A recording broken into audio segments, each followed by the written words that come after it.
The Force is old and full of shadows. The council chamber held its breath. Coruscant murmured far below, a trillion lives pressing upward through durasteel and transparasteel and kilometers of layered civilization, indifferent to the grief sitting in this room. The 12 seats formed their familiar circle. Most were empty now, the senior members having returned only hours ago from Naboo, still carrying the weight of what happened in that reactor shaft. Qui-Gon Jinn was dead. Obi-Wan Kenobi knelt at the chamber's center. His robe was still dusty from the journey back. He hadn't slept.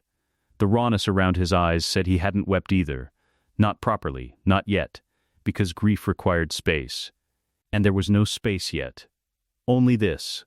Only the thing Qui-Gon had asked of him with his last breath, and the promise he'd made, and the boy waiting somewhere in the temple's east quarter, small and terrified and smelling of a desert planet he'd never see the same way again. "Train the boy," Obi-Wan said. His voice was steadier than it had any right to be. "I will train Anakin Skywalker. I ask the Council to grant me the rank of Jedi Knight, that I may honor the dying wish of my master." Mace Windu did not look at Obi-Wan when he answered. He looked at the space between the windows where the late afternoon light came through in pale sheets, as though the answer might be there. "The Council acknowledges your grief, Obi-Wan," Mace said. "And your loyalty to Qui-Gon does you credit. But the matter of the boy is not yet settled." "The matter of the boy," Obi-Wan repeated. Something tightened in his jaw. Too old. Mace's eyes moved back to him. Direct, not unkind, but not yielding. Too much fear in him. We sensed it during the reading. He is afraid to lose. That kind of fear, in a student with that kind of power. He let the sentence complete itself in the room's silence. "He is 9 years old," Obi-Wan said. "He left his mother in chains on a planet the Republic pretends doesn't exist. He is allowed to be afraid. Allowed and wise are different things." Yoda had not spoken yet. He sat in his chair at the chamber's far arc, eyes closed, the Geimer stick balanced across both knees. He had been this still since the meeting began. If he was breathing, the room couldn't tell. Obi-Wan looked at him. "Master Yoda." Nothing. The traffic outside moved. Somewhere in the temple's lower levels, a door opened and closed. Then Yoda exhaled through his nose, a slow, deliberate sound, like a tide going out, and opened his eyes.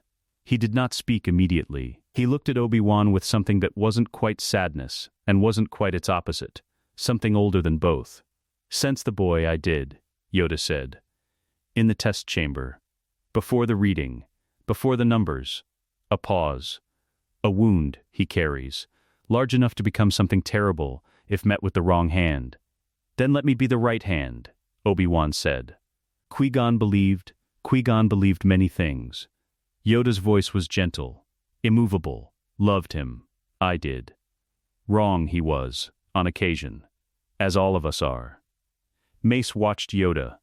Something shifted in the set of his shoulders, a slight, barely visible deference.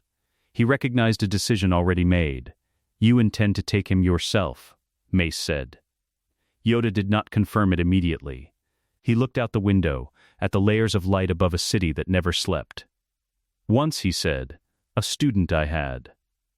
Brilliant, more gifted with a blade than any knight this order has produced in a generation, sharper mind than most masters twice his age. A beat. Alone I left him, in his brilliance. His questions I answered. His technique I refined. But of myself, of the weight I carried, of what it cost, I gave him nothing. No presents, only instruction." The Geimer stick moved slightly in his hands.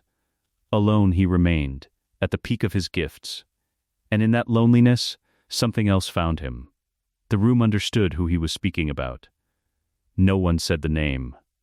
"This mistake," Yoda said quietly, "I will not make again." Obi-Wan's face changed.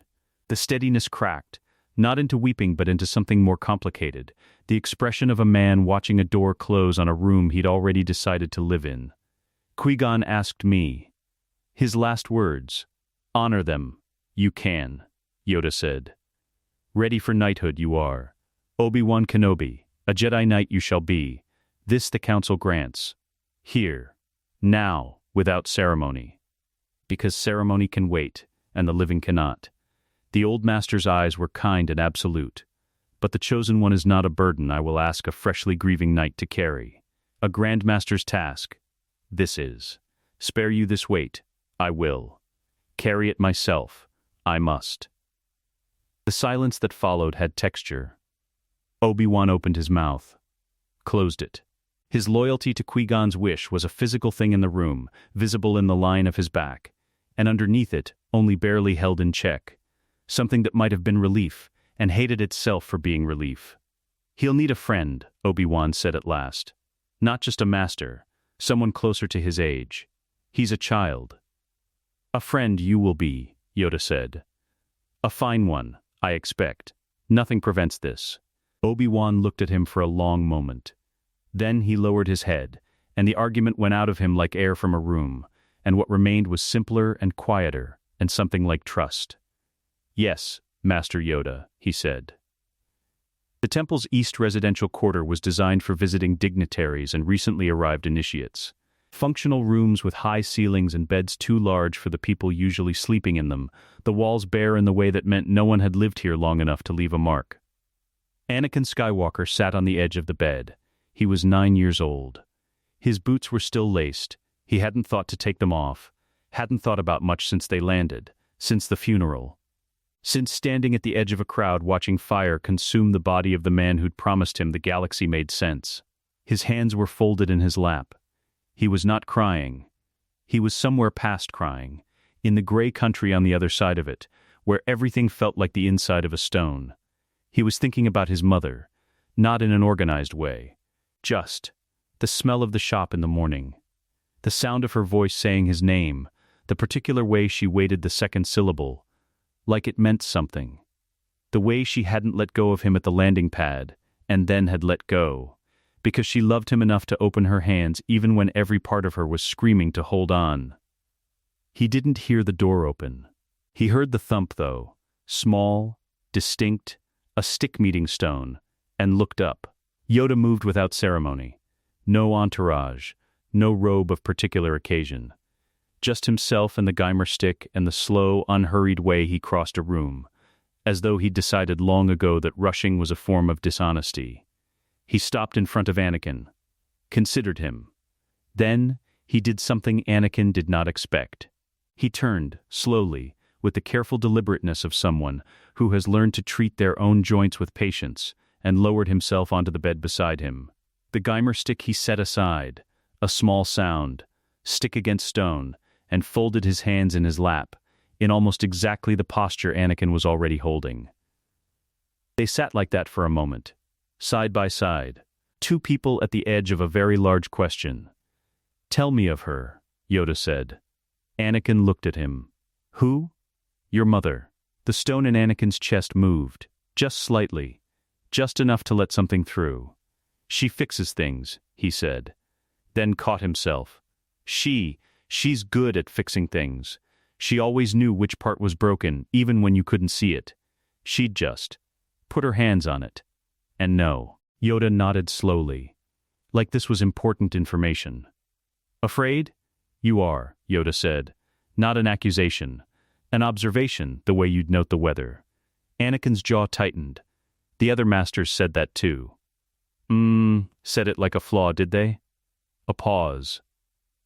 "Yeah. And what do you think?" Anakin looked at his hands. "I think, if you love somebody and they're far away and you can't do anything about it, you're supposed to be afraid. I think that's just what that is."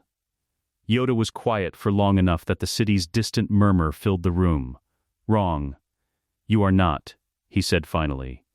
Anakin looked at him. Something in the boy's face was very young and very old at the same time, the face of someone who has been managing his own fear in isolation for long enough that a single sentence of validation lands like a physical thing. "Alone. You are not, small one," Yoda said. His voice was low. "Certain, not while I draw breath. This I vow, not to the council, not to prophecy." The ancient eyes found Anakin's and held them without condition. "To you." For the first time since leaving Tatooine, Anakin Skywalker exhaled fully. The training ground on the temple's lowest outdoor tier had no name in any official record. Masters called it the Yard. Initiates had other words for it. The stone was old enough that the cracks between the paving had grown their own ecosystems. Thin green things pushing up through Durasteel-reinforced rock, stubborn and indifferent to the 1,000 lightsabers that had hummed above them across the centuries. The Coruscant sky overhead was the color of a bruise at this hour. Pre-dawn, the city's light pollution turning the darkness a deep and sickly orange. No stars visible. Never stars. From down here. Anakin had been standing in the center of the yard for 20 minutes before Yoda arrived. He hadn't been told to stand. He'd simply arrived, early, because sleeping had stopped working somewhere around the 3rd hour, and found himself without instruction in the middle of a large stone square, and standing seemed like the least wrong option available. Yoda emerged from the archway without announcement, moving at his particular unhurried pace, the Geimer stick finding the old stones like it remembered them. He stopped at the yard's edge, looked at Anakin standing at the center. "Early you are," he said. "Couldn't sleep." Yoda moved to a low stone bench at the yard's perimeter and sat, setting the stick across his knees. He did not move toward the center. He did not summon Anakin to him. He simply settled, with the patience of something geological, and watched. "Show me," he said. Anakin blinked. "Show you what?" "What you know." There was no lightsaber on Anakin's belt. He hadn't been issued one. Hadn't asked. Wasn't sure of the protocol. His hands found each other behind his back instead. I haven't been formally trained yet. Qui-Gon showed me some things, but not technique," Yoda said. "What you know. What the Force feels like, to you. Show me." Anakin stood very still. Then he reached. It was the only word he'd ever had for it. Not a physical motion. No arm extended, but some interior opening. The same motion he'd made 10,000 times in Watto's shop, reaching for a component on a high shelf, or on the Bunta circuit when the world slowed to a clarity that had nothing to do with his eyes. The Force came. It always came, as naturally as breath. And 3 loose stones from the yard's broken perimeter rose from the ground in a loose orbit around him, unhurried. No particular pattern, simply moving because he'd asked them to. He held them there. Added a 4th. A 5th. The stones turned in a slow galaxy around him, each one steady, none of them touching. Yoda watched. "Enough," he said. The stones settled back to Earth.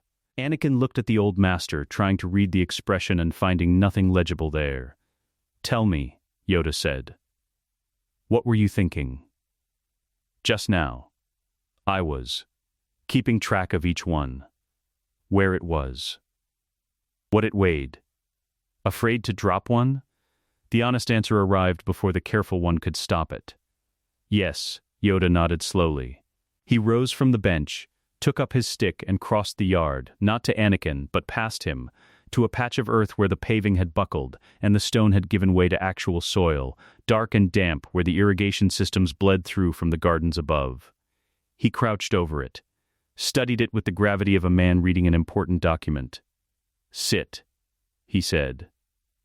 Anakin looked at the mud. "Here?" "Here." He sat. The cold came through immediately, damp through the training trousers, the smell of wet earth and something organic and old. The yard around him felt different from the ground. Larger. He was aware of how much sky was above him even through Coruscant's permanent orange haze. Yoda settled cross-legged beside him without any apparent concern for his own robes. "Again," Yoda said. "The stones. But this time, do not keep track. If I don't keep track, they'll fall." "Yes." Anakin looked at him. Yoda's expression was patient in the way that suggested the patience was infinite and the argument therefore pointless. He reached again. The stones rose, 4 of them, wobbling immediately, less certain without the constant mental accounting. One dipped sharply. He caught it with a spike of attention. "Let it fall," Yoda said. Let it fall, Anakin." He released the attention. The stone dropped, clicked against the paving, rolled into the mud. The remaining 3 held a moment longer, then came down one by one in quick succession, as the concentration unraveled. Silence. Every stone you hold, Yoda said, costs something. Attention is not free. Fear of dropping is not free. The question is never can you hold the stone. The question is always what are you spending to hold it, and is the spending wise? Anakin looked at the fallen stones. In the pod races I had to track everything at once. Every reading, every other racer, every sound from the engine. If I stopped tracking something, I crashed. And did you ever crash? Once. In practice. Not in a real race. Yoda's eyes were half-lidded. Thoughtful. The difference, what was it? Between the crash and the races you won? Anakin opened his mouth, closed it, sat with the question. I was scared in practice, he said finally. I was watching myself too much. In the real races he gestured vaguely. I stopped watching, and just drove. Yoda said nothing. He allowed the silence to complete the thought for him. Anakin felt it arrive, the understanding, not delivered but grown, from the inside out, the way the best realizations do. His jaw shifted. He looked at the stones in the mud. That's not the same thing though, he said, but he said it the way you argue with something you already know is true. No. Trusting the Force isn't the same as driving. Isn't it? The Force it's bigger than me. If I let go, I'm not in control. Yoda turned to look at him directly then, fully, the great dark eyes settling on Anakin with something that was not quite amusement and not quite sorrow but contained elements of both. Not stronger. The Force makes you, he said. Each word placed carefully. Quieter. It makes you. In quiet. Strength that never tires, you find. The orange sky above was beginning to shift toward its version of dawn, the ambient light cycling through the city's trillion artificial sources finding a new collective tone. Still no stars. The mud was cold under Anakin's legs and he'd stopped noticing it. Try again, Yoda said. The stones. All of them this time. And let them fall. If they fall, they fall. The ground is not a punishment. The ground is where things go when they are allowed to be honest. Anakin reached. Not for the previous 4. He opened wider, pulled everything loose in the immediate radius, and a dozen fragments of broken paving lifted together, uneven, rough-edged, some of them shedding grit as they rose. They moved in no particular pattern, no careful orbit, just presence, held loosely in a field of attention that was not grip, but something closer to awareness. One fell. He let it. 2 more, in quick succession. He let them. The remaining 9 held in a way that the original 5 hadn't, lighter somehow despite the number, because the fear of losing the others had gone out of him with the ones he'd already released. Yoda watched. Better, he said quietly. Not good, not impressive. Better, the word precise in its modesty. Anakin lowered the stones. They came down gently, more gently than they'd risen. He sat in the mud with his hands in his lap and said nothing, because nothing needed saying yet. Master Yoda, he said after a while. When you were my age. Was it hard? The letting go? Yoda was quiet long enough that Anakin thought he might not answer. Then the old master looked up at the orange haze above the temple spires, at the place where stars would be if the city would simply go dark for 5 minutes and allow it. Nearly 9 centuries I have lived, Yoda said. Let go. I am still learning. The cold from the mud had long since stopped being uncomfortable. Anakin looked at his hands, then at the scattered stones, then at nothing in particular. Okay, he said. Not defeat. Not surrender. Something quieter than either, something that had just for the first time found its footing. Above the temple the sky continued its long, slow change. The stars were there. He knew that now, had always known it. The city's light was loud, but loudness was not permanence, and the stars did not move simply because they could not be seen. They held their positions. Patient as old stone. Patient as a small green master sitting in the mud beside him, waiting for nothing. Requiring nothing, simply present in the way that presence offered fully. is its own form of teaching. The Supreme Chancellor's office occupied a position in the Republic Executive Building that was less architectural choice than philosophical statement. Everything below it was government. Everything visible from it was sky. The effect, for anyone sitting across the great curved desk from Sheev Palpatine, was of speaking to a man who had already risen above the world's complications and now observed them from a comfortable distance, with patience and with fondness. Anakin had been here twice before. Both times the room had done exactly what it was designed to do. He was 13 now. 4 years had passed since the mud and the stones and the cold pre-dawn yard, and the boy who'd sat in that mud had been replaced, gradually and without ceremony, by something leaner and more certain, not harder, precisely, but settled in a way that 13 rarely was. He walked into the Chancellor's receiving room behind Yoda, hands folded inside his robe, and felt the office working on him the way weather works on exposed stone, and noticed himself feeling it, and found the noticing sufficient. Palpatine rose from behind the desk. His smile arrived first, warm and precise, the smile of a man who had practiced warmth until it became indistinguishable from the genuine article. "Master Yoda," he said, "and young Anakin. My, how you've grown." "Chancellor," Yoda said pleasantly. "Please, sit." Palpatine gestured to the chairs arranged before his desk. Comfortable chairs, deliberately so, everything in this room calibrated toward ease and informality and the particular intimacy of being one of the few invited above the clouds. "I so rarely have the opportunity to speak with you directly, Master Yoda. The Senate keeps me unconscionably occupied." "Busy times," Yoda agreed, settling into the chair with his stick across his knees. "Busy for all of us." Palpatine's gaze moved to Anakin with the particular quality of attention that always made Anakin feel simultaneously seen and assessed, as though the Chancellor's interest was a measurement being taken. "And how are your studies, my boy?" "I've heard remarkable things. They're going well, sir," Anakin said. Modest, Palpatine's smile warmed further. "A new quality, I think, since last we spoke. Master Yoda's influence, no doubt. Learning from the best," Anakin said. It was a simple answer. It was also true. Palpatine absorbed it with grace and redirected, the conversational pivot smooth enough that a less attentive person would have missed it happening. "I confess, I asked for this meeting with some personal concern," the Chancellor said. He addressed Yoda, but his eyes stayed briefly on Anakin, a subtle triangulation.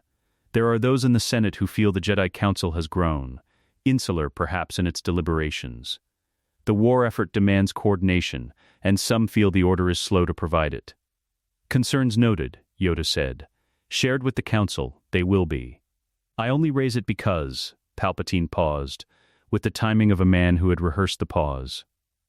"I care deeply about this Order's place in the Republic, Yoda, its role. I would hate to see the Council's independence become, in the eyes of the Senate, a kind of distance, an unwillingness to be accountable to the people it protects." He said it gently, almost lovingly, the way you'd deliver a warning to someone you cared about, reluctantly, because care required honesty. Yoda said, Palpatine waited.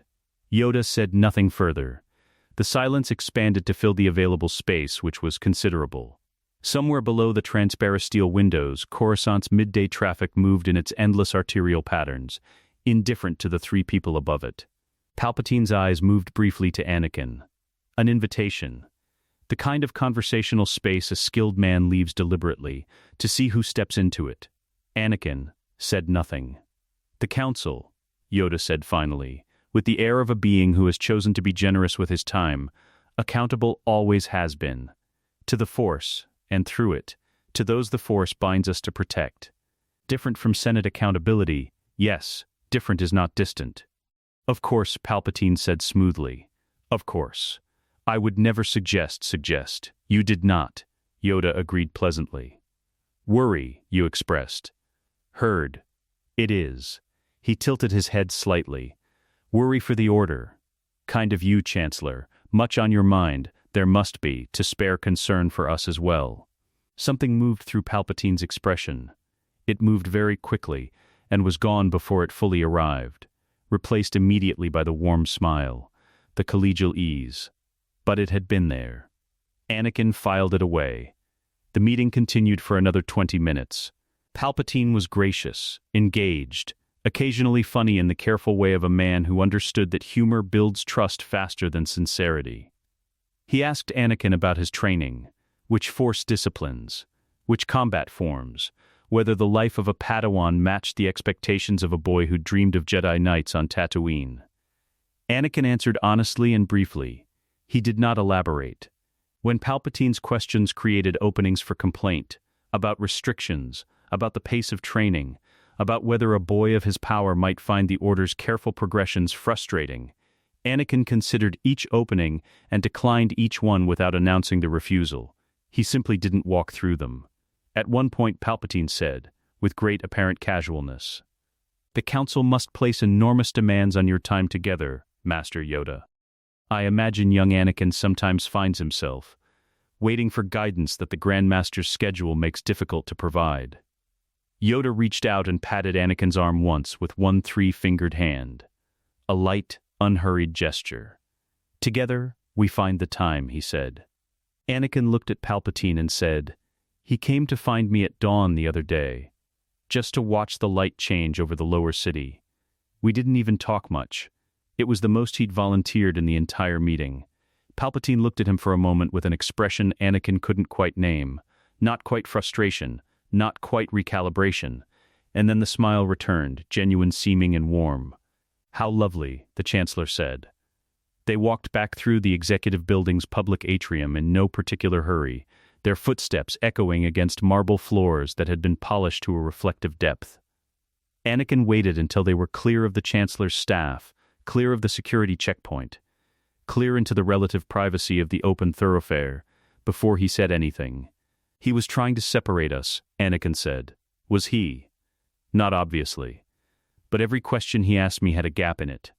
A place where I was supposed to say something about not having enough time with you, or feeling held back, or..." Anakin's brow furrowed. "He's done it before. The first time I met him, he asked about my mother. How much I missed her. Whether the Order let me speak about her." Yoda walked. The Geimer stick kept its patient rhythm against the marble. "And what did you feel?" Yoda said when he asked those questions. Anakin thought about it properly before answering. "Seen," he said. Which I think was the point. He's very good at making you feel like he's the only one in the room who actually sees you. Yoda's ears moved slightly. Good at this, many people are. Often means they have looked very carefully at what you most wish to hear. "It's not real though," Anakin said. What he reflects back. "It looks like understanding, but it's more like a mirror that shows you the version of yourself that wants something. That's not the same as being seen." Yoda stopped walking. Anakin stopped beside him and looked down at the old master, who was looking up at him with an expression that was not quite surprise and not quite pride. Something that held both at a remove and examined them quietly. "Said that well, you did," Yoda said. Anakin shrugged. "You've been teaching me to feel the difference between what the Force shows me and what my fear wants to show me. It's the same thing, isn't it? He's just doing it from the outside." Yoda resumed walking, his pace unchanged, his stick's rhythm unchanged. "Be cautious," he said after a moment. "Underestimate. Do not. A man who has studied others' desires all his life." "Clever, you are. Cleverness is a first defense, not a final one. Arrogance is what cleverness becomes when it stops being tested." "Is he dangerous?" Yoda was quiet long enough that the atrium's far exit came into view, spilling afternoon light across the marble in a long, pale bar. "Powerful men who feel misread," Yoda said carefully, "have a long history of finding ways to correct the misreading. Watch, learn say little more than you did today." His eyes moved upward to Anakin briefly, something in them very old and very clear. "Today, you did well." The afternoon light reached them. They walked into it together, the old master and his student unhurried, and behind them the great atrium swallowed their footsteps, and above them somewhere in the building's upper floors, a powerful man sat behind a curved desk and looked out at the sky. And recalibrated. The call came through on a standard Senate emergency frequency at the 14th hour, Coruscant Standard Time. Senator Padmé Amidala of Naboo had been attacked in her apartment. The ship that brought her to Coruscant had been destroyed on the landing pad. A bomb, precise and professional, killing 26 of her staff and security personnel before she'd even stepped off the boarding ramp. Someone had known her route. Someone had known her schedule. The attack was not random, and was not finished. Anakin was 19. Yoda assigned him the protection detail himself, standing in the council chamber with the afternoon light making long shadows across the floor, speaking to Anakin in the same tone he used for everything. Unhurried, precise, carrying no more weight than the situation required and no less. Her life, at risk it is, Yoda said. Your responsibility, keeping her safe will be. But listen, protect, you must, not perform. Anakin understood the distinction. He'd learned, across 10 years, the difference between doing a thing and being seen to do a thing. Yes, Master, Obi-Wan will assist. Something in Anakin's chest settled at the name. Obi-Wan was a knight now, fully, had been for years, calm and dry-humored, and occasionally exasperated in the specific way of someone who understood exactly how much trouble the person beside him was capable of. They'd sparred twice a week since Anakin was 11. It was the closest thing to an older brother Anakin had found a word for. Padmé Amidala answered the door to her temporary quarters herself. She was 24, composed in the manner of someone who had been composed professionally since 14, and the composure had set into something genuine over time. She looked at Anakin, at the robe, the braid, the lightsaber hilt, and then past him to Obi-Wan, and then back. I remember you, she said to Anakin. Naboo, you were 9. You were a queen, Anakin said. I was. She stepped back to let them in. Now I'm a senator trying to stop a vote that certain parties would apparently prefer I not be alive to cast. She said it without drama, the way you'd report weather. Come in. The quarters were modest by Senate standards, a sitting room, a small balcony overlooking the Coruscant skyline. The kind of temporary space that accumulated other people's furniture and called it home. 3 of Padmé's personal handmaidens were visible in the adjacent room. Dorm caught Anakin's eye and said nothing, which was its own assessment. Obi-Wan moved through the space methodically, checking sightlines, exit points, the balcony's exposure. Anakin stayed in the sitting room with Padmé, which was either good assignment distribution or Obi-Wan being quietly perceptive about the fact that Padmé was more likely to actually talk to someone her own age. The vote, Anakin said. The Military Creation Act. You follow Senate proceedings? Master Yoda thinks political literacy is part of the training. He's been having me read committee reports since I was 12. Padmé's expression shifted, not quite surprise, something more like revision. Most Jedi I've worked with treat Senate business as a necessary inconvenience. Most Jedi didn't grow up on a planet that the Senate's convenient indifference kept enslaved, Anakin said.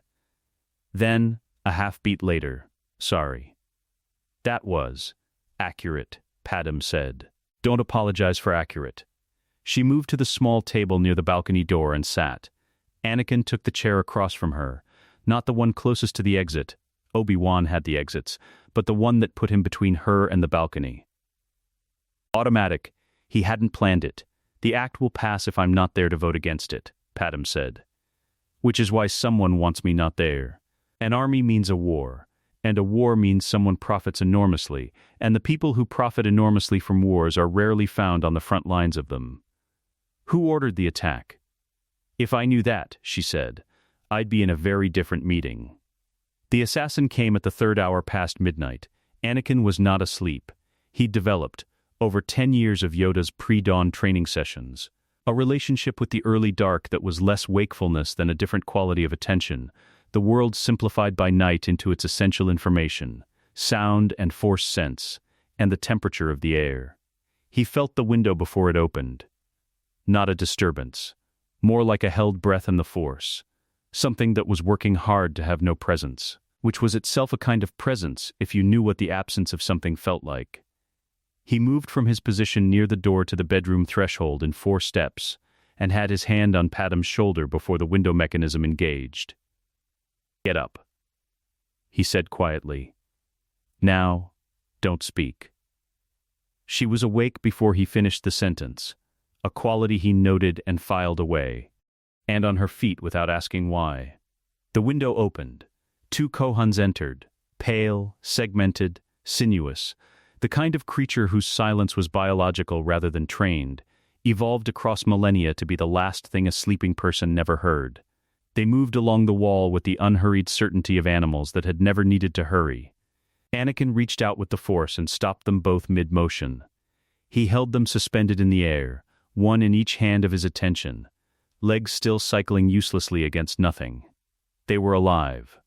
He kept them alive, a choice made in less than a second, not from sentiment but from information, because dead assassins' tools revealed nothing, and living ones occasionally revealed who'd sent them.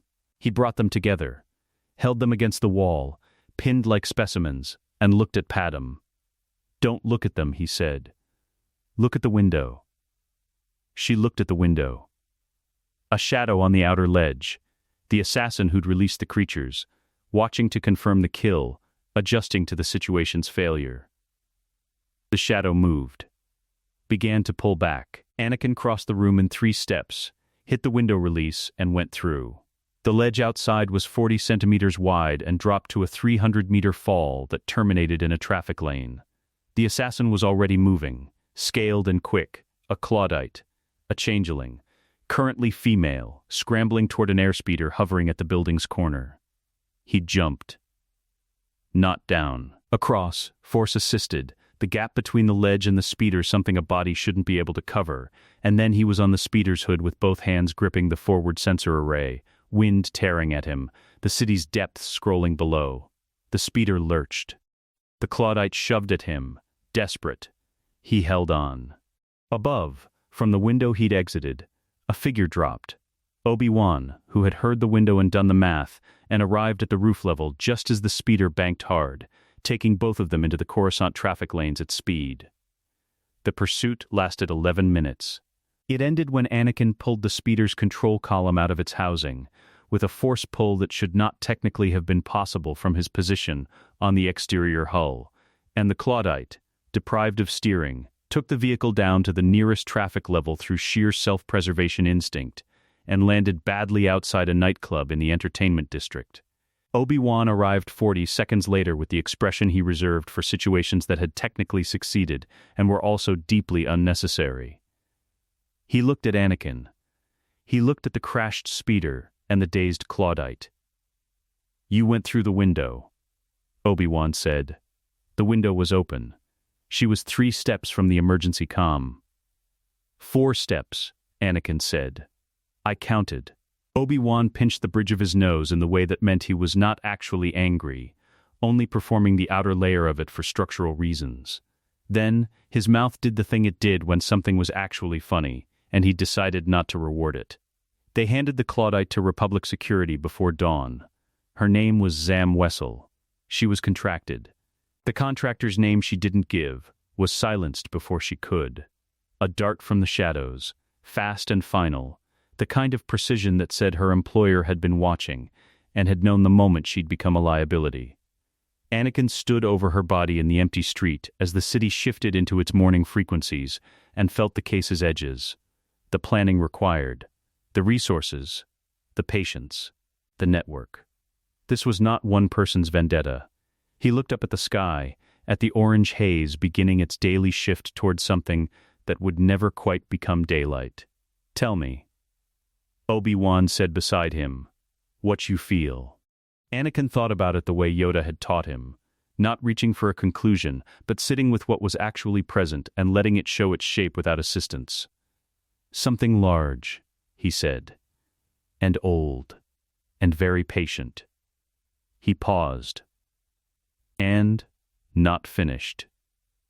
Obi-Wan looked at him with the expression he sometimes had, the one that was hard to name precisely, equal parts pride and something more complicated. "No," Obi-Wan agreed quietly, "not finished."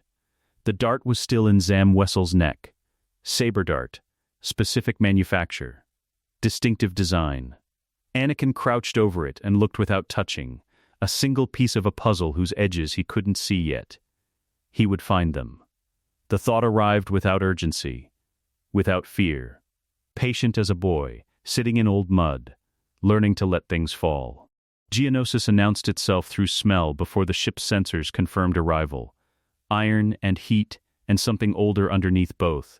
The particular dryness of a planet that had decided against water early in its history and committed to the decision completely. The rocky spires rose from the orange terrain in dense formations, honeycombed and alive in the way insect architecture always was, every surface serving a function, beauty an irrelevant category.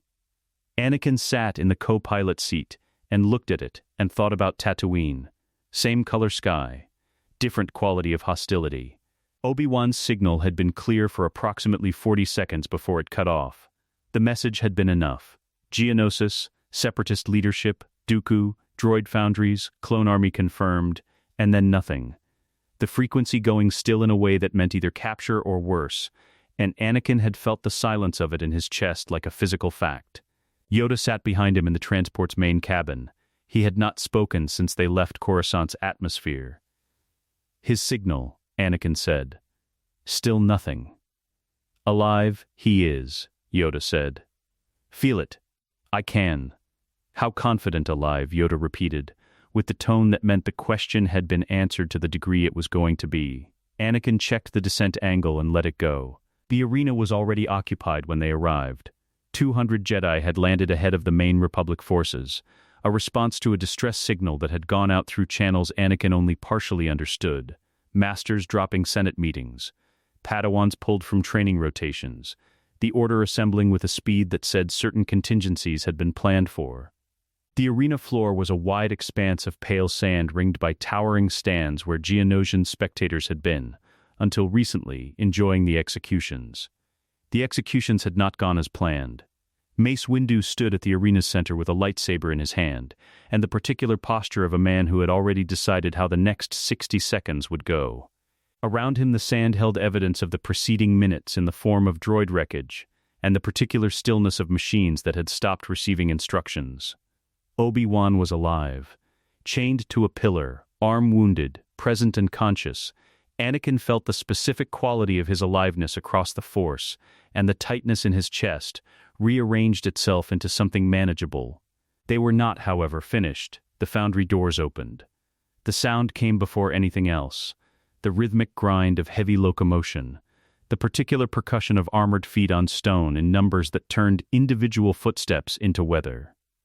Battle droids. Super battle droids. The Geonosian sun catching on chassis plating as they poured through every entrance, every archway, filling the stands and the arena floor until the Jedi in the center were an island in a sea of red targeting sensors. Anakin landed beside Mace as the first volley came. He ignited his lightsaber, blue, borrowed. A temple training blade he'd replaced the crystal in himself at 14 under Yoda's watchful guidance. The color his own even if the housing wasn't. And moved. The battle had its own logic, and he'd learned to read it the way Yoda had taught him to read the Force. Not by tracking every element, but by feeling the weight of the whole. Which parts were heaviest? Which were about to shift? He moved through the heaviest concentrations, not because aggression demanded it, but because a bottleneck cleared was a dozen Jedi freed. And the math was simple. A super battle droid turned its arm cannon toward a Padawan to his left, a girl he didn't know, young, maybe 13, frozen for one terrible second. He pulled the cannon arm off at the joint before it fired. The droid looked at the space where its arm had been with the blank confusion of machinery. Then he moved through it, and it ceased to be a problem. The Nexu came from the far archway, a quadrupedal predator, all muscle and claw and feline certainty, released from some holding pen where it had been waiting for exactly this kind of chaos to make itself useful. It moved toward the pillar where Padmé had been chained, fast and low and completely committed. Anakin reached out and seized it mid-stride. The creature left the ground. All four legs cycling against nothing, claws finding no purchase in air, its momentum arrested so completely that the sudden stop sent a ripple through its entire body. It thrashed against the telekinetic hold, genuine power in it, the kind of mass that made the Force grip cost something, and he compressed the grip, not to crush but to hold. Holding it suspended while he simultaneously deflected a blaster volley with his blade that had been coming at his back. He kept holding the Nexu.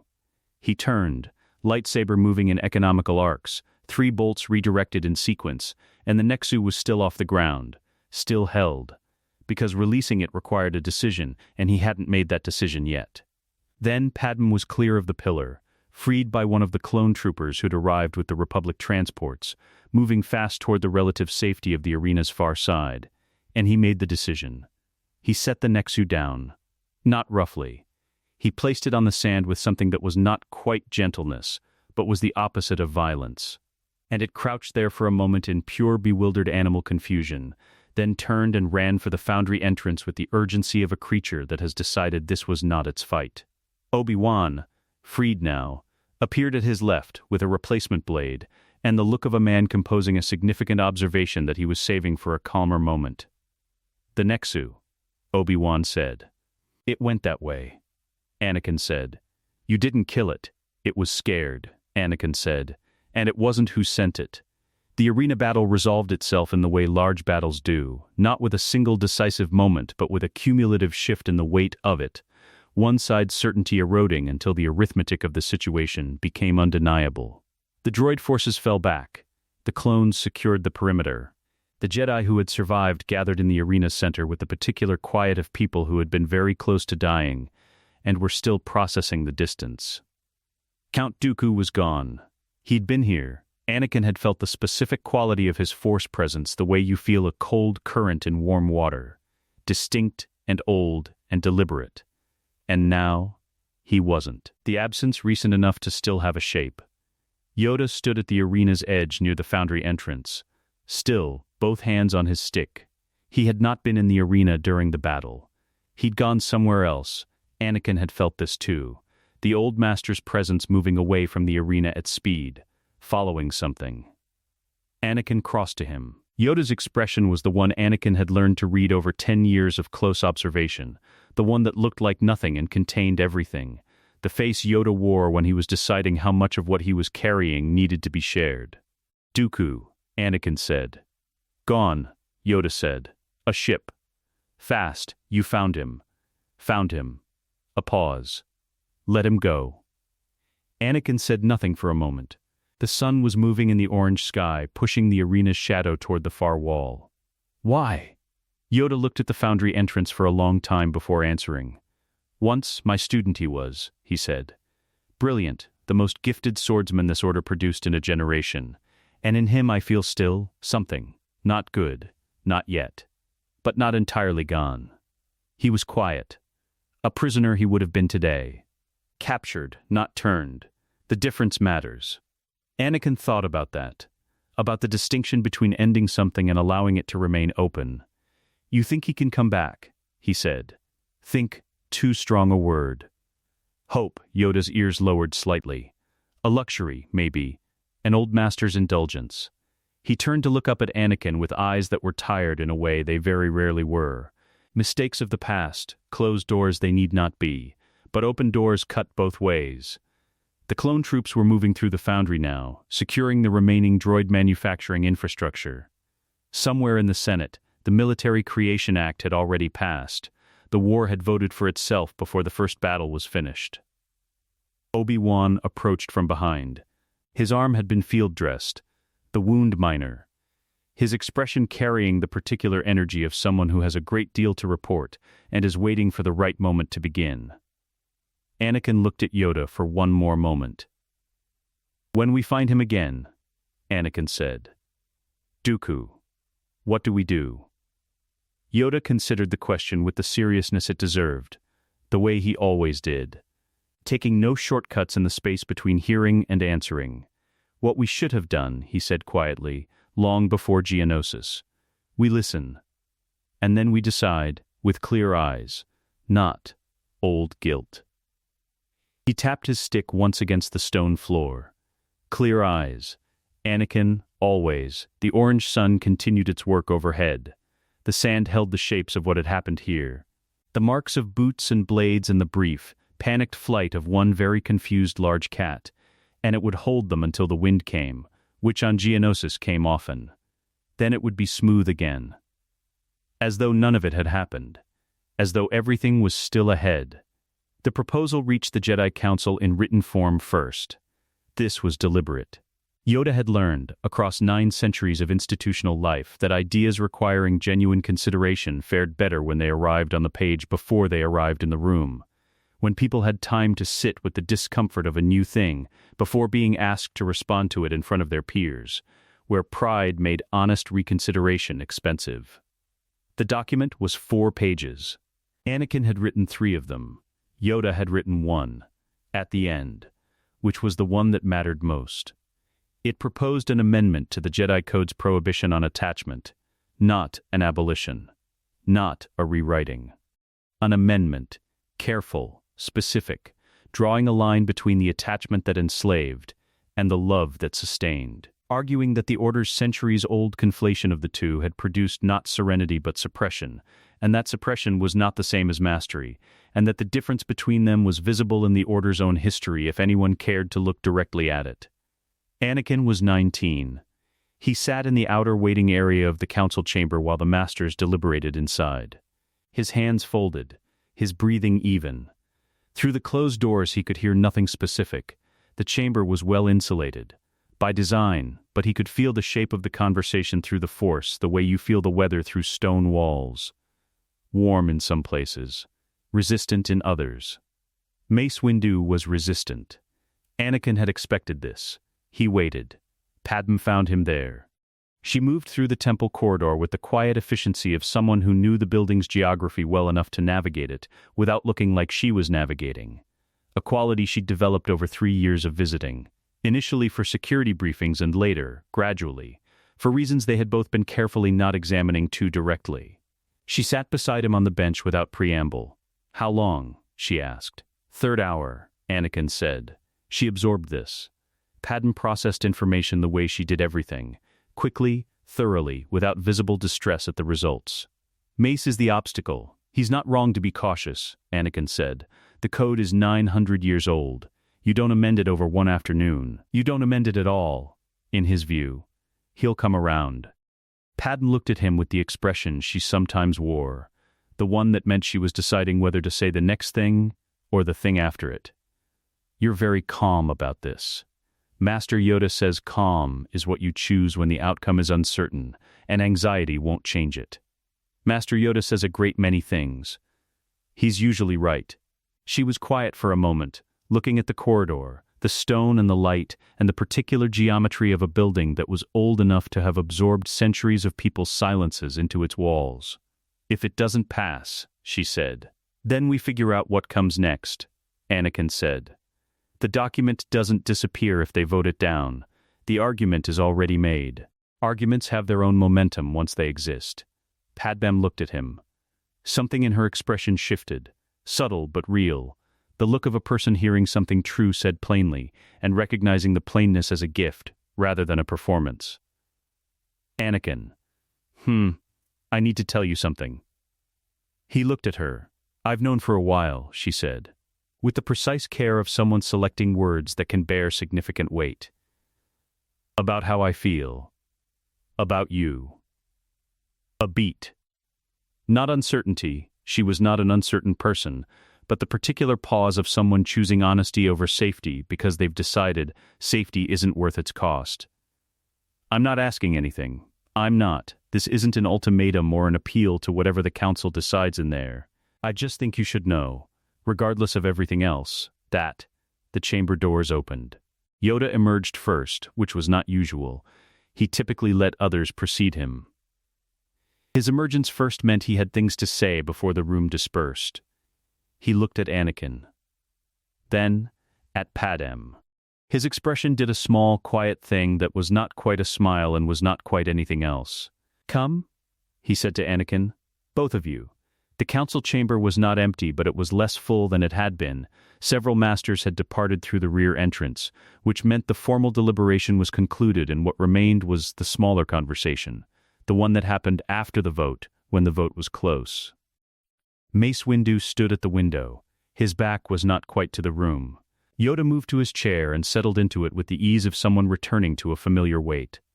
He looked at the assembled masters, Ki-Adi-Mundi, Plo Koon, Shakti, and then at Padmé and Anakin standing at the chamber's threshold. "The amendment," Yoda said, "passes, 7-5. Anakin said nothing. He felt the information settle through him, not triumph, nothing that sharp. Something quieter. A door opening that had been closed for a very long time. With conditions, Mace said from the window. His voice was level. He turned, and his expression was the one Anakin had learned to read as his version of compromise. The face of a man who had argued hard for one position and was now inhabiting the result of losing with his full dignity intact. Transparency. Any relationship declared to the Council. Annual review. No exceptions based on rank or legacy. Agreed, Anakin said. Mace looked at him. A long look, the kind that was also a question. The proposal was careful, Mace said finally, more careful than I expected.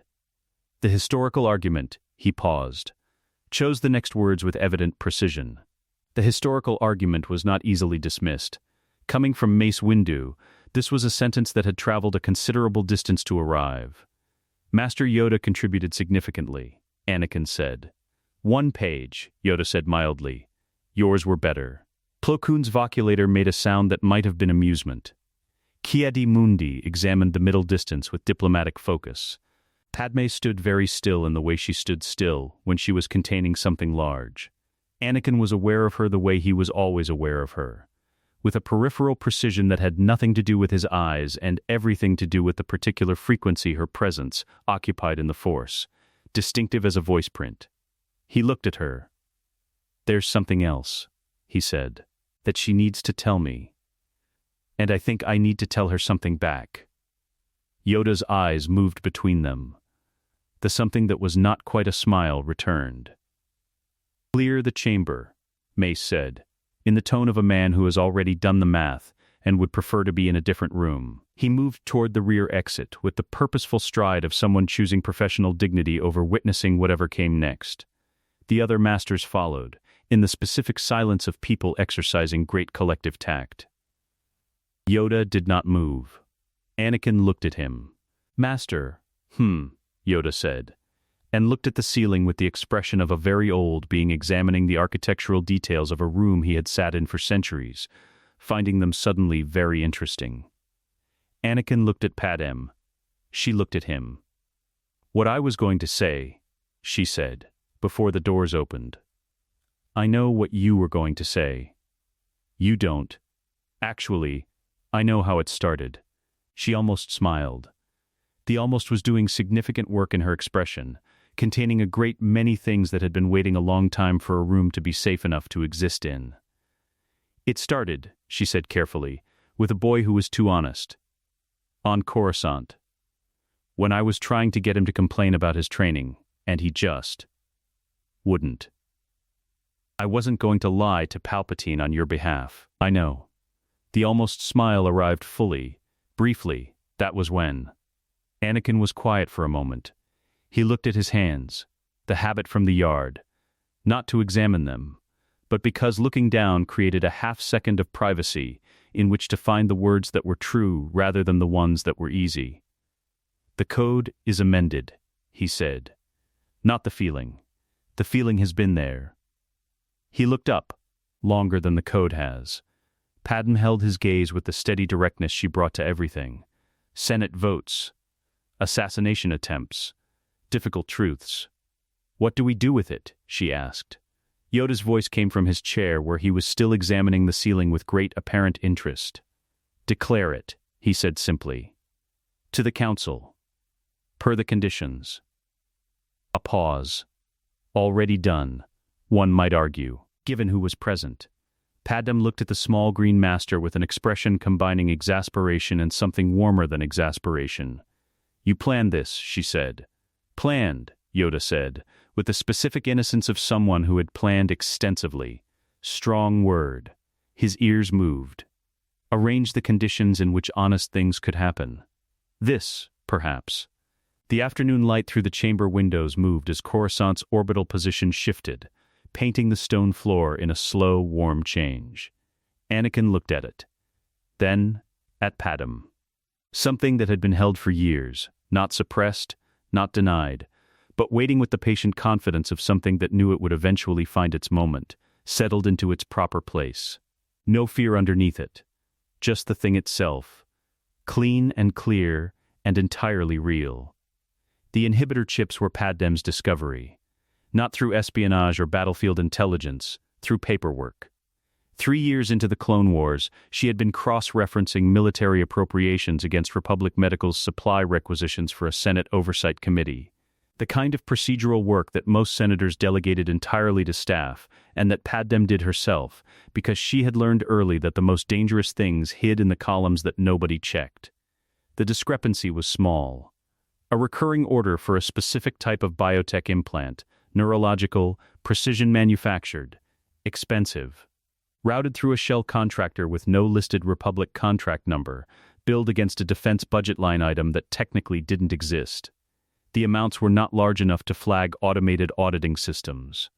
They were exactly large enough to fund the implantation of a behavioral control device in every clone trooper currently serving in the Grand Army of the Republic. She brought it to Anakin at the end of a long day, sitting across from him in their declared and council-approved apartment on Coruscant's upper residential tier, and set the datapad on the table between them without preamble. He read it twice. Every clone, he said. Every clone, she confirmed. The apartment was quiet. Outside, Coruscant moved through its perpetual nighttime activity, indifferent and vast. Anakin sat with the document and felt the shape of it. Not just the facts contained in it, but the architecture behind it, the decades of planning required, the patience, the absolute certainty that no one would check the column that nobody checked. "Who else knows?" he said. "You now, Master Yoda." She paused. "I sent him the file an hour ago." Anakin looked at the datapad. The shell contractor. Kyber Solutions. Registered on Eriadu 14 years ago. The founding documentation lists a board of 3 directors, all of whom appear to be aliases. I've traced 2 of them to the same legal firm that handles a third of Palpatine's private financial instruments. The name sat in the air between them with the weight it had been accumulating for years.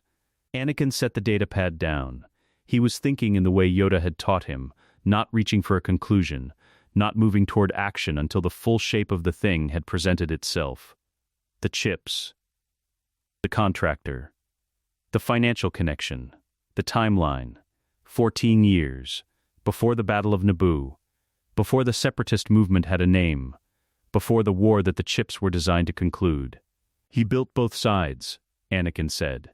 That's what it looks like. And the chips are the exit strategy. When he decides the war is over, he activates them and he stopped. The full scope of it arrived not as a thought, but as a physical sensation. A cold settling in his chest. Every clone. Every Jedi standing beside a clone. Order 66, he said, though he was saying it to himself more than to Padmé. There's an order. There has to be. You don't build a switch without building the command. Padmé watched him. She had the stillness she carried into difficult Senate sessions, the quality of someone present with what was real rather than what they wished were real. "How do we remove them?" Anakin asked. "Kix," Padmé said. "Clone medic, 501st. He's been asking questions about neurological anomalies and battlefield behavior for 8 months. I think he's already close. With the documentation I have, and direct access to Republic Medical's secure files, days, maybe, a week. Yoda will need to move the Council before Palpatine knows the chips are compromised." "Yes, and the financial connection. Can it be made public?" "With authentication. Yes, without it, it's circumstantial. Palpatine's legal team would bury it in committee for a year." Yoda called the emergency session before dawn. The council chamber held 12 masters and 2 absences, masters currently deployed beyond communications range, and the document Padmé had compiled, displayed on the central holoprojector in its careful, column-by-column specificity. The projector's blue light gave everyone's face the same quality, tired and precise, the look of people doing the math on something they wished didn't add up. Mace Windu stood. Authentication of the financial link. "By end of today," Anakin said. "The legal firm's registration records are public. The alias documentation requires a Senate Records Access Code. Padmé has submitted the formal request. Palpatine will be notified of that request. Within 72 hours, Yes. Standard notification protocol for requests touching executive financial instruments.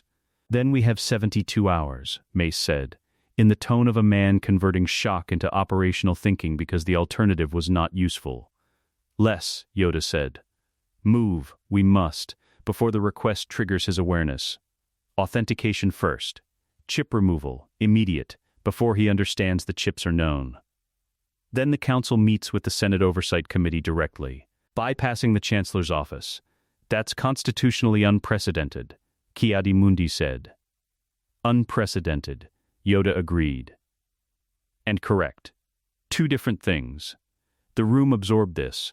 The Senate won't move against the Chancellor on financial records alone, Plo Koon said. Even authenticated. He has too much political capital. We need corroborating evidence. Something that places him personally in the command structure of the chip program. We have it, Anakin said. The room looked at him. He'd been holding this piece separately, not from strategy but from the particular discipline of not presenting more than the situation had actually confirmed, of not letting urgency expand the evidence beyond its actual edges. But this piece was confirmed. Had been confirmed for 3 years of careful, methodical work, cross-referencing everything Padmé's committee documents suggested against Force sense, against the financial threads, against the specific quality of presence he'd first noticed in an office above the clouds when he was 13 years old. The shell contractor's third alias, he said. I ran the legal firm's client list against Palpatine's publicly listed private counsel, the subset that handles instruments not required to be disclosed under Senate ethics rules. There's a name. It appears in both lists. One reference in each, separated by 11 years. He paused. The name is Sidian Marask. It's a documented alias with a Sith connection in the Temple archives. Order records from the expanded histories pre-Ruusan Reformation. Not widely cross-referenced because no one was looking for a living Sith in Republic financial records. The silence that followed was total. Mace Windu looked at Yoda. Yoda looked at the holoprojector. Long have I felt it, Yoda said quietly. A shadow in the Force, close to the center of things. Patient.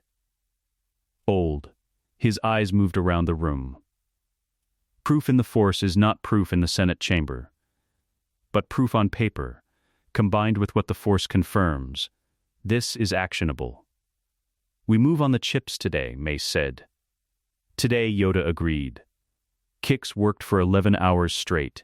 He was a compact man with the particular focus of someone who had spent 3 years treating battlefield trauma and had developed, out of medical necessity, the ability to care about each individual problem in front of him without being overwhelmed by the scale of the problem behind it.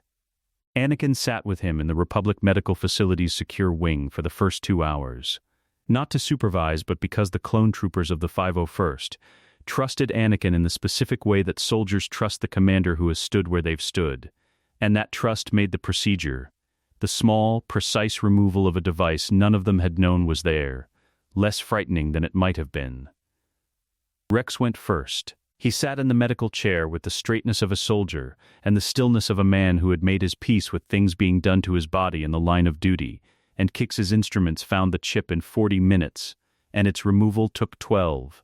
And afterward Rex sat for a moment in the specific quiet of a man who didn't yet know what he'd been freed from, and was only beginning to understand that something had changed. Did it hurt? Anakin asked. No, Rex said. He touched the back of his head where the incision had been sealed. Feels the same. A pause. Feels cleaner. Maybe that's nothing. Maybe it isn't, Anakin said. By the end of Kix's 11th hour, 43 troopers had been cleared. A rotation schedule was in place for the rest, prioritizing units currently on Coruscant before moving to deployed battalions through secure medical relays.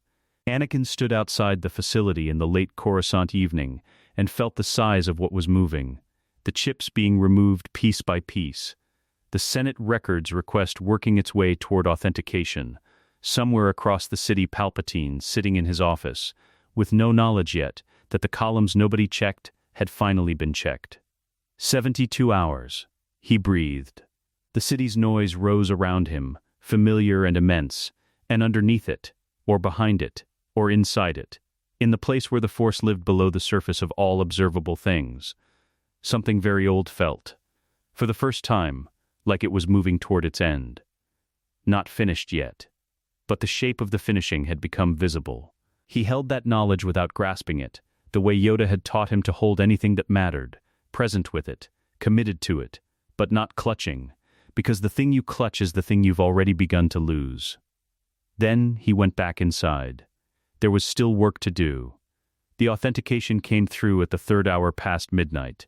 Padmé's contact in the Senate Records Division, a career civil servant named L, 20 years in the position, the kind of institutional memory that outlasted administrations and knew where every procedural body was buried, had pushed the verification through a back channel that bypassed the standard notification queue entirely.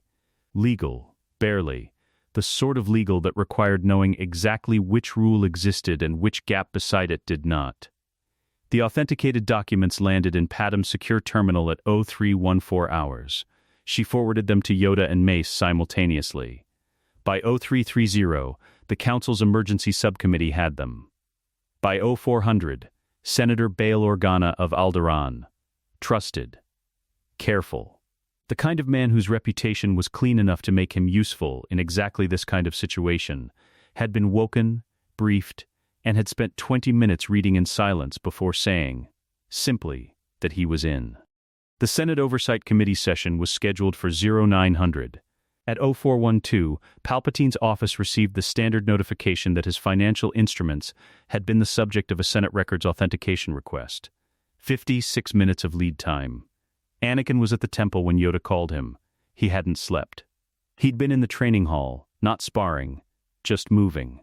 The slow, deliberate kata that Yoda had given him at 15, as a method for processing what the mind was doing when the mind was too busy to examine itself directly. The blade drawn, the movements unhurried, the force settling around each position like water finding its level. He felt Yoda's presence before the comm activated. He knows, Anakin said.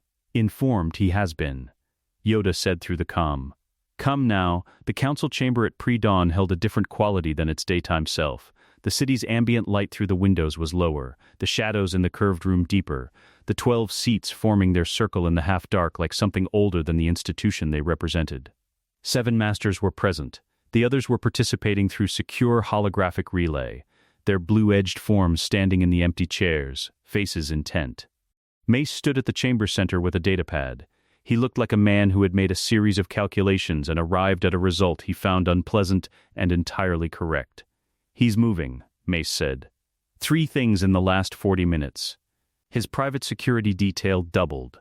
The non-Senate personnel, the ones with no public designation. Second, a communication to the Coruscant garrison commander requesting a classified security briefing at 0600. Third, he paused. Senator Amidala's residential building logged an unauthorized access attempt on her floor's security system at 0348. The attempt was repelled by building security. The access code used was a Senate Master override, a code that should be held by fewer than 10 people. The room absorbed this. He's going after Padmé, Anakin said. She's the authentication source, Mace said. The records request originates from her committee access. Without her, the authentication loses its chain of custody in a Senate chamber. The documents become contestable. Anakin was already moving for the door. Anakin, Yoda's voice was quiet and stopped him as completely as a physical barrier. Think, he stopped. He stood in the doorway and made himself think, the way he'd been taught, not suppressing what he felt, but declining to let it drive, letting it sit in the passenger seat where it could be consulted but not obeyed. Padmé had already moved. He'd known, in the background, since the access attempt timestamp, had felt through the bond they'd built across years of declared, ordinary, Council-approved love the specific quality of her alertness. Not fear, but the sharpened focus of someone who had been trained, as a 14-year-old queen, to take threats seriously and act on that seriousness rather than wait for confirmation. She was not in the residential building. He reached further. Found her, across the city, moving, accompanied by Dorm and 2 of the senatorial guard, heading toward the Senate district through a route that used service corridors and maintenance transways. The kind of path you knew only if you'd studied the building's infrastructure rather than its public-facing geography. "She's already out," he said. "She's heading to Bail Organa's offices." Mace looked at him, the look that asked how he knew. "Because she read the same math we did," Anakin said. 40 minutes faster. Something shifted in Mace's expression. Not quite the expression he wore for things he approved of, but adjacent to it. "Then we have a window," Mace said.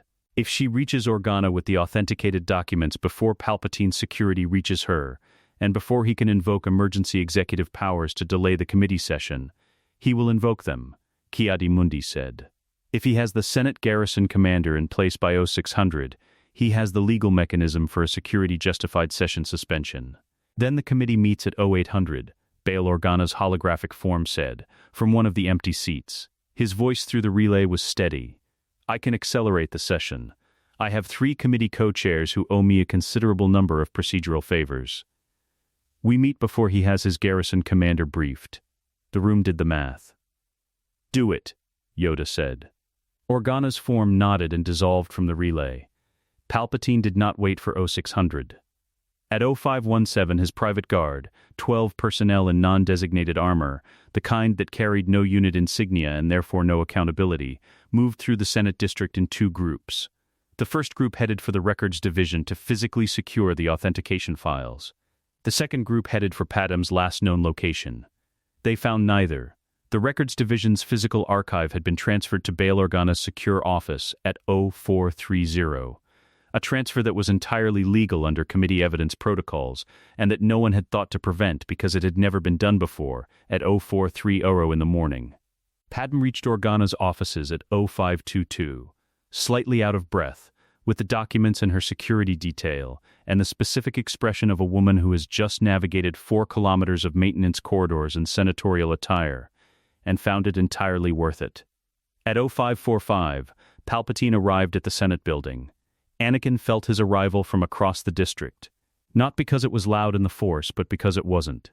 A compression, a deliberate stillness moving through the building space, the presence of something that had spent decades practicing the concealment of its own nature, and was now for the first time not bothering quite as carefully.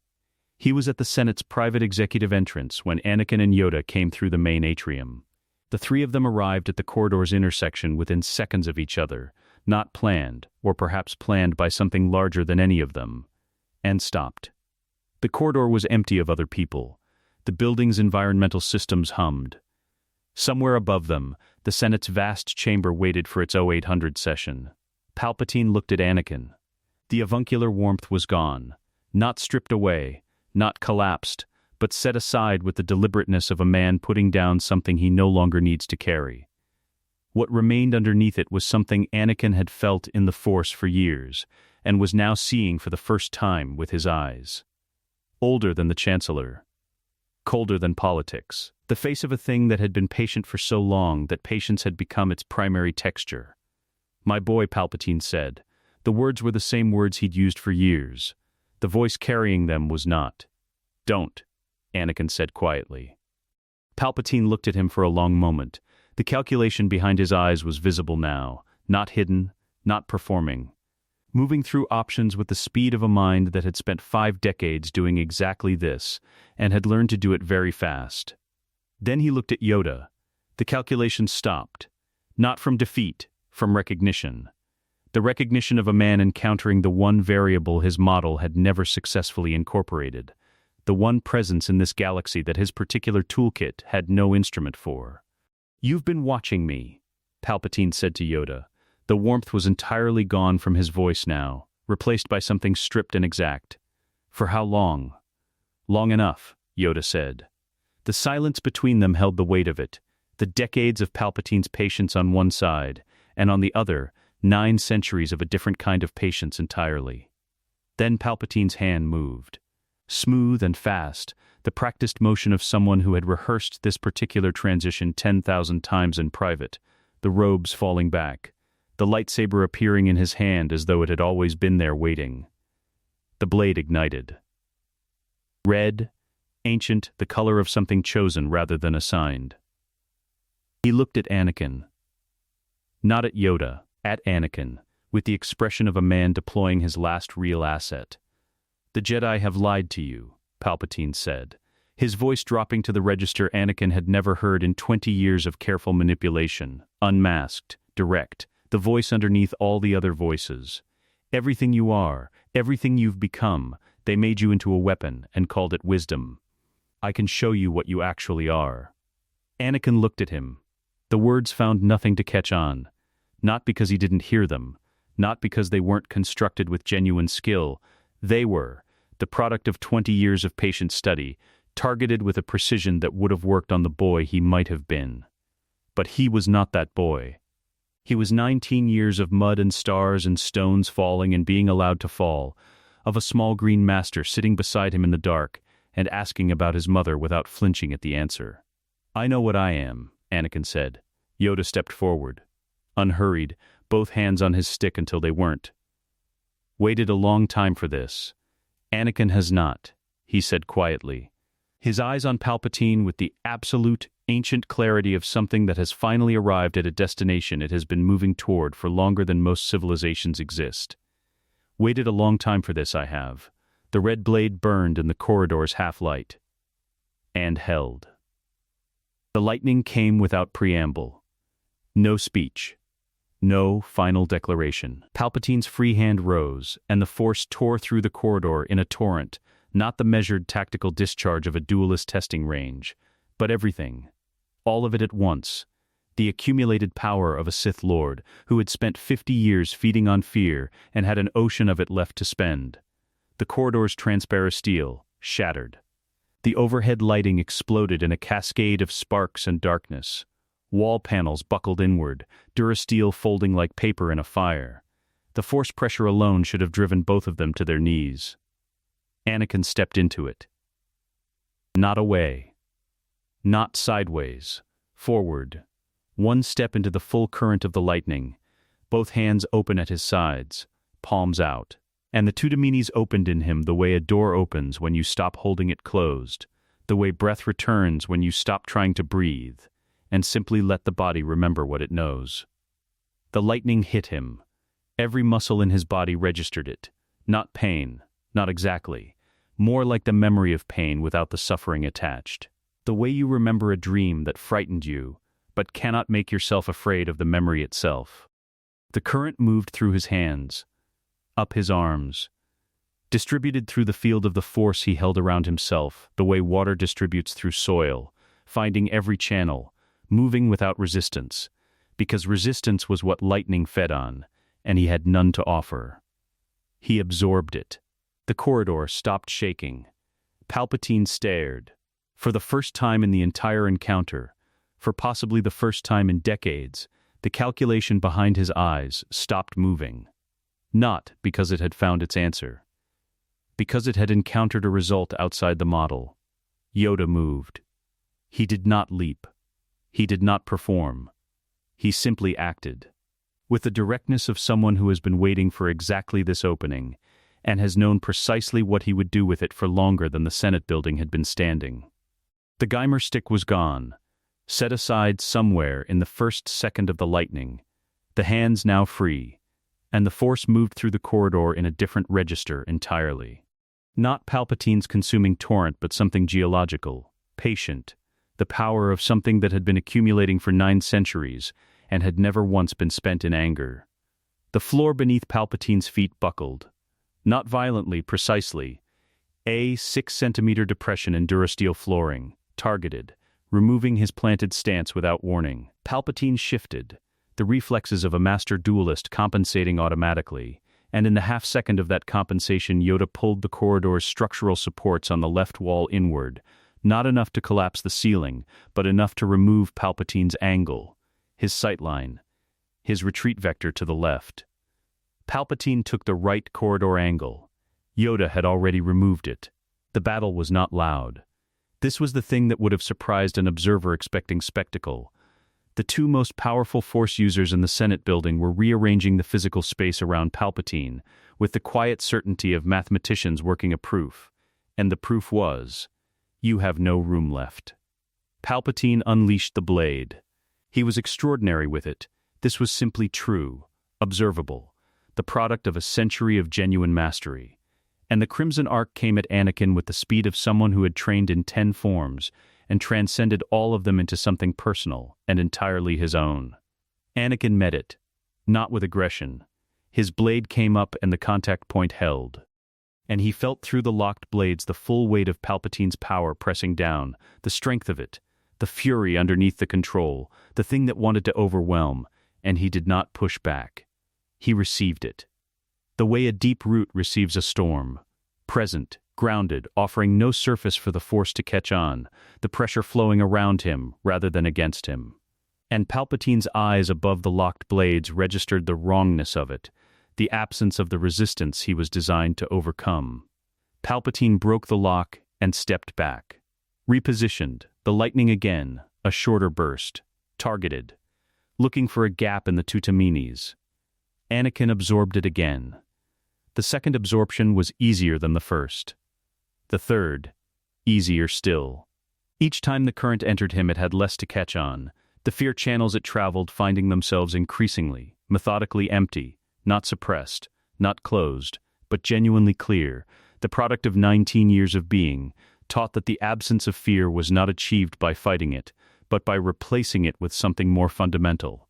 Understanding, Yoda had called it, once in the yard, when Anakin was 11, and had asked why he didn't feel afraid during the exercises anymore.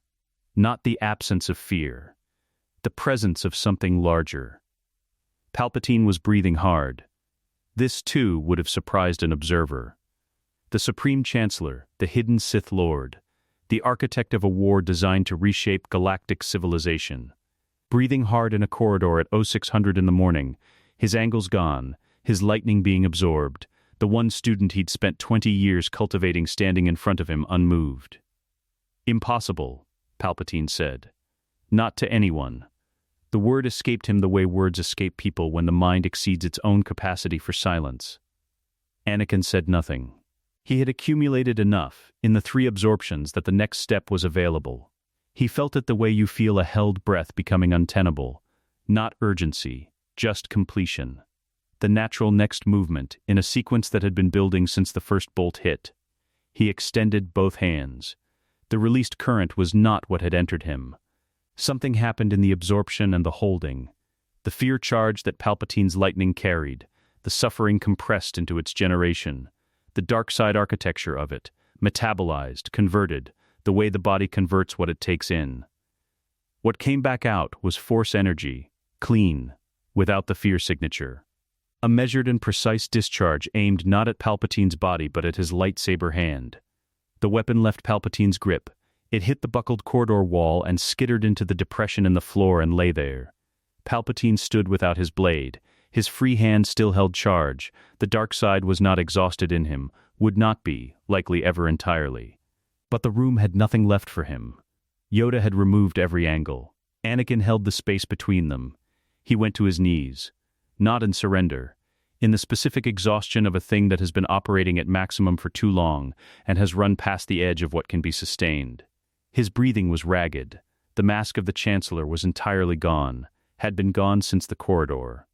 And the face without it was older than it looked in Senate broadcasts, hollowed out by the specific kind of living that fed on darkness and required constant feeding. Anakin lowered his blade. He did not extinguish it. But he lowered it, the tip toward the floor, creating space, not mercy as a statement, but mercy as information. Because Yoda had taught him that the way you stand after winning said more about you than the winning itself. Yoda stepped forward. He moved past Anakin slowly, with the deliberateness of a being completing a motion that had begun before the Republic existed. His hand found his own lightsaber, the small hilt, the green blade that had always seemed incongruous with the size of the power behind it. The weapon of someone who needed to remind the universe of nothing. He looked at Palpatine for a long moment. Anakin felt what passed between them in the Force, not words, not even exactly feeling, but the specific weight of a Grandmaster, closing an account that had been opened since before Anakin was born. The weight of Dooku on one side of the scale, 50 years of patient atrocity on the other, and 9 centuries of accumulated wisdom, deciding, quietly and without drama, that this particular door needed to be closed. Yoda closed it. The green blade. One motion. The clarity of someone who had not wanted this, and had arrived at its necessity through every available alternative, and found them all exhausted. Silence. Not the silence of something ending. Exactly. The silence of something that had been generating noise for so long that the absence of it required a moment to understand. The corridor held them.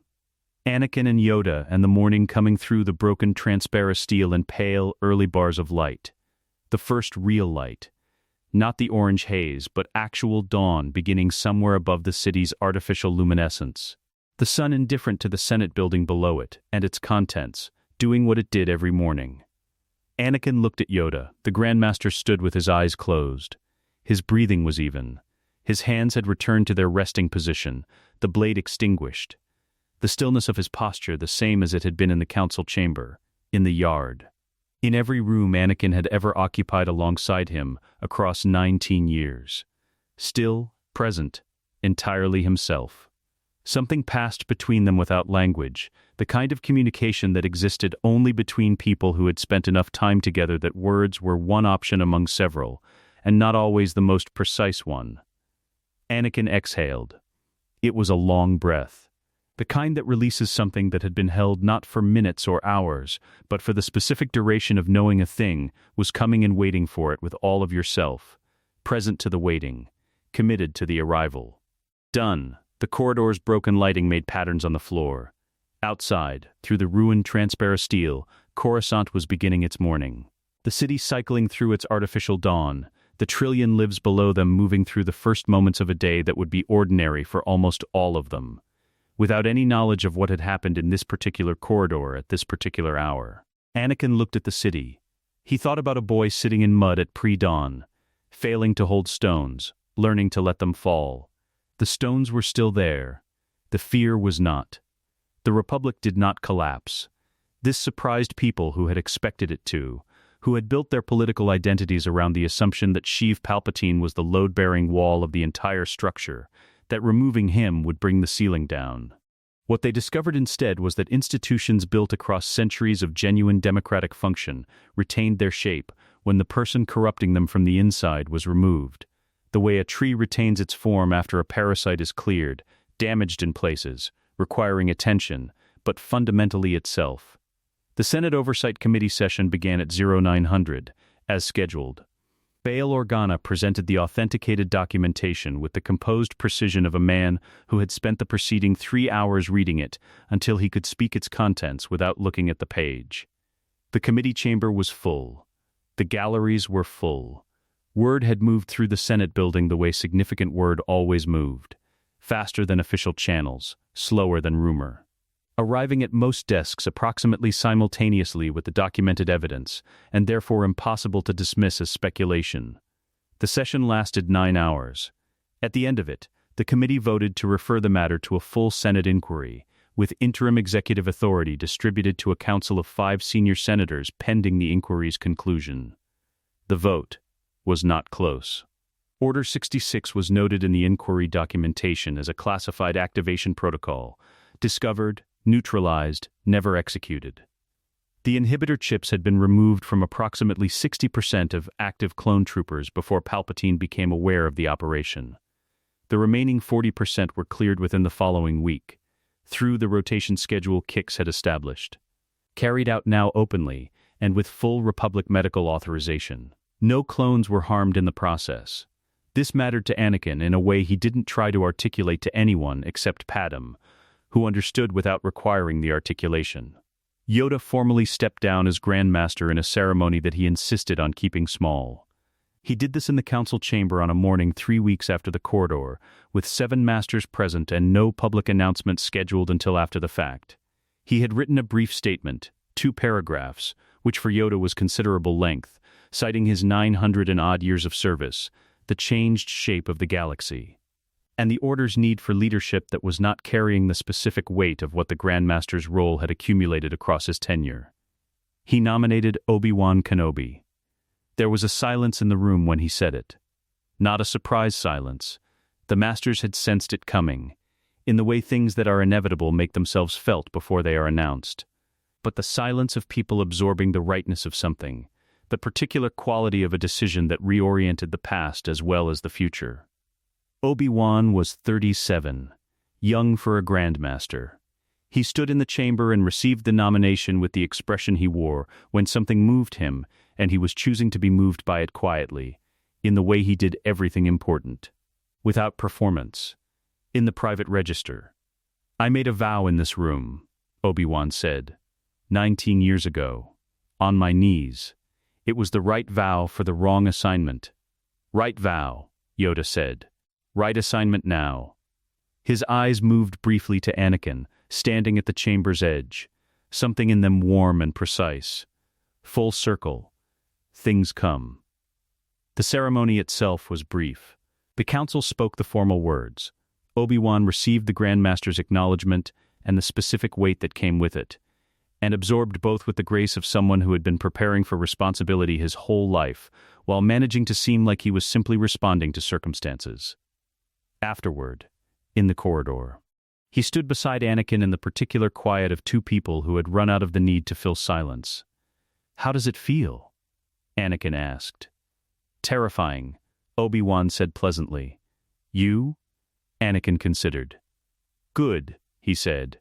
"It feels good." Obi-Wan looked at him for a moment with the expression that was hard to name precisely, the one that had appeared at intervals across 19 years of sparring and briefings and long missions and longer silences, and put his hand briefly on Anakin's shoulder. "Your master," he said, "did something extraordinary. With you. With all of this." He paused. "Don't let him pretend otherwise. He'll try." "I know," Anakin said. "I won't." The knighting ceremony happened the same afternoon. Yoda performed it himself, in the temple's smallest meditation chamber rather than the Great Hall, with Padmé and Obi-Wan as the only witnesses. The room held 4 people and the particular quality of afternoon light that came through its single east-facing window at this hour. Warm. Specific. The kind of light that made everything it touched look considered. Anakin knelt. Yoda's lightsaber, the small hilt, the green blade, touched each shoulder in turn. The traditional words were spoken, conferring the rank of Jedi Knight. Then Yoda stepped back, and without pause looked to the assembled masters participating through holographic relay beyond the chamber's walls, and spoke 4 additional words in the old formal register, the words that required a council vote and carried a different weight entirely. The vote had already been cast, 7-5, the same margin as the amendment, the same divided room arriving at the same result through the same difficult arithmetic of people who took things seriously. Jedi Master. Anakin stood. Yoda looked up at him, had always looked up at him, from the first night in the temple guest quarters, from the very beginning, and the expression on the ancient face was the one Anakin had spent 19 years learning to read, the one that looked like nothing and contained everything. He crouched down to Yoda's eye level. An old habit. The first thing he'd done, as a 9-year-old boy who'd understood instinctively that this was how you spoke to someone rather than past them. "Thank you," Anakin said, "for choosing the harder road." Yoda held his gaze. "Thank you," he said quietly, "for making it worth it." Naboo in the late afternoon was the color of a decision that had gone right. The light came through the lakehouse windows in long, warm bars, catching the dust that moved through rooms that were lived in, and therefore imperfect, and therefore real. Outside, the water moved against the stone landing in its patient repetition, the sound of something that had been doing this for a very long time and intended to continue. Anakin and Padmé had been here for 3 weeks. The galaxy had not required their attention in that time in any way that couldn't be handled by a calm response during the morning hour they designated for exactly that. This had taken adjustment, the specific recalibration of a person who has spent years in crisis learning that non-crisis is not a gap between important moments, but an important moment in itself. Padmé had adjusted faster. This surprised no one who knew her. The twins were 6 weeks old. Luke slept with his whole body, with the committed unconsciousness of someone who had decided rest was worth doing properly. Leia did not sleep so much as briefly pause, her eyes, already dark, already watchful, closing and opening with the evaluative quality of someone cataloging information even at rest. Anakin held one of them at all times when he was home. Not from anxiety. From the opposite of anxiety. from the specific unhurried pleasure of having something to be present with that required nothing from him except presence, and offered in return the particular weight of a small person who had no language yet, and therefore communicated entirely through the Force, in the simple frequencies of warmth and recognition and the uncomplicated certainty of being held by someone who meant it. Yoda arrived on a Tuesday. No announcement. A small transport, the kind you hired when you didn't want attention, setting down on the stone landing in the late afternoon with the careful touch of someone who had learned to pilot late in life, and applied to it the same unhurried patience he applied to everything. Anakin met him at the door. Yoda looked up at him. The Geimer stick found the stone threshold. His ears moved once in the way they moved when he was arriving somewhere he'd decided, privately, he wanted to be. Uninvited, Yoda said. Invited, Anakin said. Standing invitation. I told you. Told me. Yoda considered this. Remember, I do. Doubted it. I did not. Wished to be asked again, perhaps. Anakin stepped aside to let him in. The house received him the way houses receive people who belong in them, without event, the room simply including him, the late light falling on him, as it fell on everything else. Padmé looked up from the table where she was reading, took in Yoda standing in the doorway with his stick and his travel-worn robe and his expression of profound studied casualness, and said, "There's food." "Good," Yoda said. "Hungry I am." Later, the sun almost gone, Anakin sat beside Yoda on the stone, landing above the water. Leia was in Yoda's arms. She was examining him with the focused intensity she brought to all new information, the ears particularly, which she reached for with the uncoordinated certainty of someone who had identified a target and was committed to the investigation regardless of motor skill limitations. Yoda allowed this with the composure of a being who had faced considerably more alarming things and found an infant's curiosity unthreatening. His hand, 3 fingers, ancient, smaller than her head, moved slowly. The gesture he had used 10,000 times in training halls and meditation chambers, and one cold pre-dawn yard on Coruscant, the slow rhythmic motion of someone teaching without words. Leia stilled, not asleep, listening. Her eyes open and dark, and entirely present, receiving something she had no language for yet, and didn't need language for.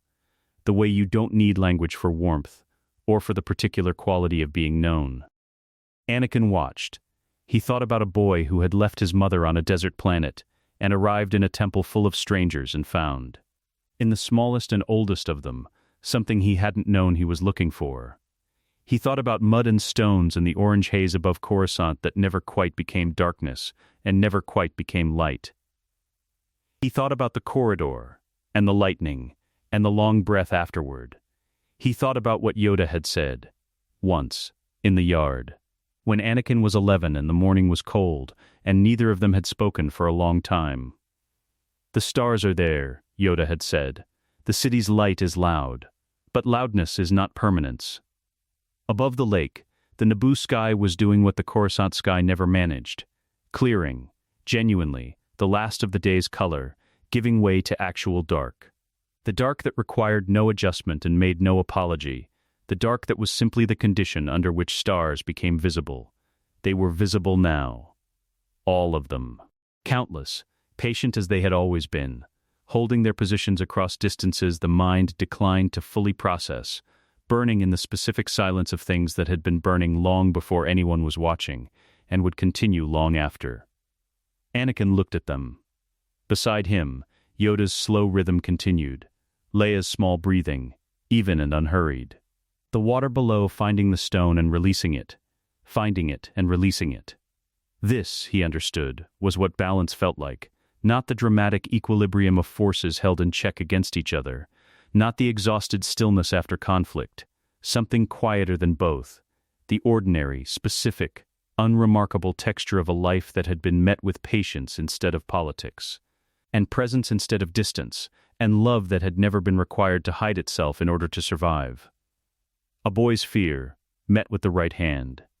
The galaxy this had made. He breathed out slowly, into the warm Naboo night, and did not reach for anything, and did not hold anything, and was entirely, completely here. Above them, the stars kept their silence. And it was enough. Let us know what you'd like to see next. The end.